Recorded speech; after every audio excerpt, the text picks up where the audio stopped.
오늘의 전쟁은 전염병과의 전쟁입니다. 기원전부터 지금까지 인류는 전염병과의 치열한 전쟁을 치러왔습니다. 세계보건기구 WHO에서도 21세기를 전염병의 시대라고 규정하고 있을 정도인데요. 2020년 현재까지 신종 바이러스 코로나19로 전 세계는 공포에 빠져 있습니다.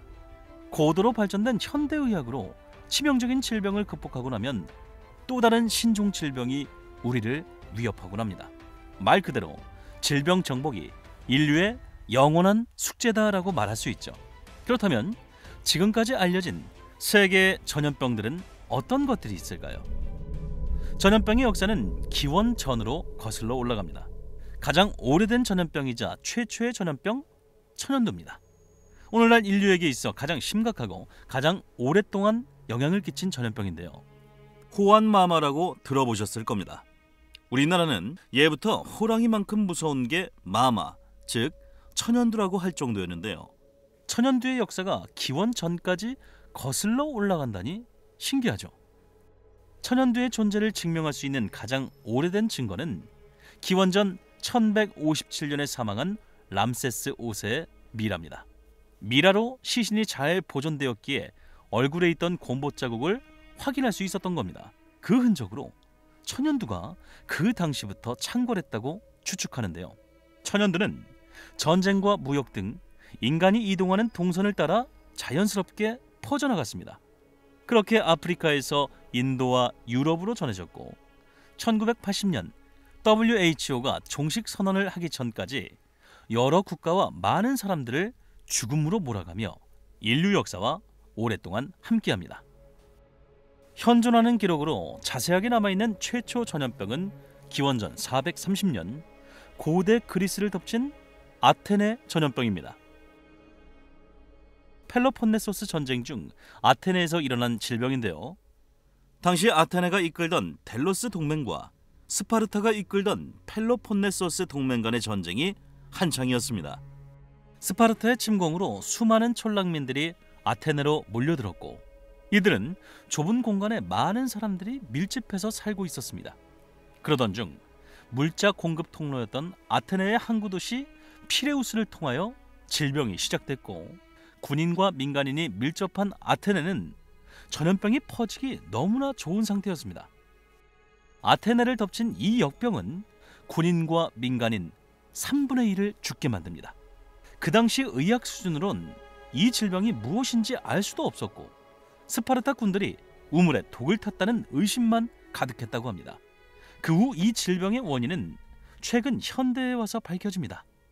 2006년 아테네 대학에서 그 당시 집단 무덤을 발굴한 결과 전염병의 원인은 장티푸스였다는 연구 결과를 내놨습니다. 이 병은 아테네에서 4년 넘게 유행했으며 당시 아테네의 위대한 지도자 페리클레스도 이 병으로 사망하자 아테네의 황금기가 막을 내리면서 몰락의 길을 걷게 됩니다. 다음 인류 역사의 전염병은 안토니우스 전염병입니다. 165년부터 180년간 이 병을 직접 목격하고 기록한 그리스 의사의 이름을 따 갈레노스 역병이라고도 부르는데요. 165년 파르티아를 상대로 한 전쟁을 승리로 마치고 돌아온 로마군에 의해 전파된 전염병입니다. 로마의 역사가 디오카시우스에 따르면 역병은 9년 뒤 재유행하여 로마에서만 하루에 2,000명이 죽었으며 로마 시민의 4분의 1이 감염되었다고 합니다. 이 병으로 인해 사망자 수는 무려 500만 명, 일부 지역에선 인구의 3분의 1이 죽었으며 로마군을 격감시켰습니다. 이 병은 2명의 로마 황제마저 죽게 하는데 169년에 사망한 루시우스 베루스와 그의 공동섭정이며 180년까지 통치한 마르쿠스 아우렐리우스 안토니우스 황제입니다. 그의 성인 안토니우스가 이 병에 지칭하는 말로 쓰였습니다. 현재 학자들은 이 병을 천연두 혹은 홍역으로 의심하지만 확실한 것은 아직 밝혀지지 않았습니다. 세계사를 뒤흔든 다음 전염병은 유스티니아누스 전염병입니다.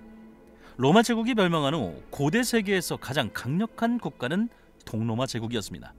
그 당시 황제였던 유스티니아누스 1세, 그의 재위 기간인 541년에 일어난 전염병으로 동로마 제국의 영토였던 이집트 펠루시움 항에서 처음 유행이 보고되어 이듬해 봄 수도인 콘스탄티노플까지 도달했습니다. 당시 시민들의 대량 식량을 주로 이집트에서 수입을 해왔는데 곡물을 싣고 가던 수송선이 전파의 원천이 되었을 것으로 보고 있습니다. 역사가 프로코피우스의 설명에 따르면 하루 동안 10,000명이 사망했다고 기록할 정도로 강력했으며 수도 콘스탄티노플은 사실상 도시 기능이 정지되었다고 할 수 있었습니다. 불과 2년 사이에 3천만에서 5천만 명의 목숨을 앗아갔으며 기록에는 시체를 매장할 땅이 모자라 노천에 쌓았다고 할 정도로 사회적, 문화적으로 충격이었습니다. 이 역병을 당시에 가장 큰 제국이었고 가장 큰 피해를 입은 동로마 제국을 다스리던 황제의 이름을 붙여 유스티니아누스 역병이라고 불렀습니다. 거의 전 세계적으로 중앙아시아, 서아시아, 북아프리카, 아라비아, 북쪽의 덴마크, 서쪽으로 아이슬란드까지 포함한 유럽에 퍼졌으며 유행이 지나간 뒤에도 지중해를 따라 수십 년 간격으로 반복해 나타나 피해를 주다가 750년 유행을 마지막으로 완전히 사라졌습니다. 일부 역사가들은 541년부터 750년까지 유럽 인구의 50에서 60%를 잃었다고 말합니다.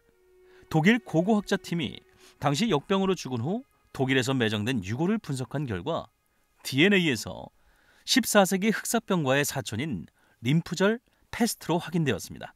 이로써 유스티니아누스 전염병을 1차 패스트라고도 부릅니다. 다음 시간엔 14세기 전 유럽 인구의 3분의 1, 7,500만에서 2억 명의 목숨을 앗아간 전염병 패스트, 이른바 흑사병에 대해서 자세히 알아보겠습니다.